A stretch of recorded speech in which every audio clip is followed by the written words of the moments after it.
Hello ভাই brother, তো কেমন আছো তোমরা? আশা করি সকলেই ভালো আছো।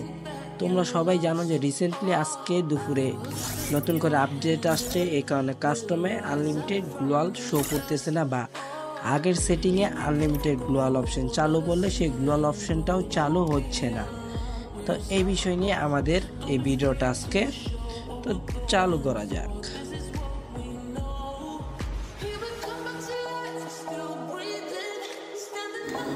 নর্মালি আমরা যদি আগের নিয়মে গ্লোয়াল আনলিমিটেড করতে যাই, আনলিমিটেড লিমিটেড অ্যামাউন্ট নো দিতে হয়।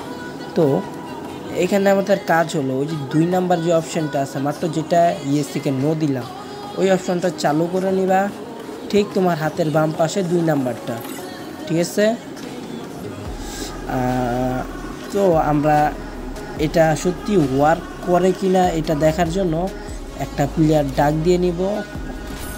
তো ম্যাচ স্টার্ট করা যাক, দেখা যাক আনলিমিটেড গ্লোয়াল আসে কিনা। সকলে আনলিমিটেড গ্লোয়াল অপশানটা সমস্যা হচ্ছে, আর এই অপশানটা নতুন আসে, দেখা যাক। একটু টাইম নিতেছে কাস্টম স্টার্ট করার পর, সকলে এখানে একটু টাইম নেয়। তো আমাদের এখানে এখনও ব্রেনিং মেশিনটা আসে না, কিন্তু এখন এসে পড়ছে। তো গ্লোয়ালটা কিনে নেব। সিম্পলি তোমরা দেখতে পাইতেছো গ্লোয়াল নয় অপশানের থেকে একটা ইনফিনিটি সাইন উঠছে। সেই ইনফিনিটি সাইন থেকে বোঝা যায় যে গ্লোয়াল আনলিমিটেড হয়ে গেছে। আমার এলাকার ক্লোজ কিছু ভাই ব্রাদার আছে, তারা বললো যে ভাই দেখেন তো আনলিমিটেড গ্লোয়াল আসতেছে না, হ্যান ত্যান মাথা খেয়ে ঘুরছে, না ভিডিও দিয়ে পারলাম না।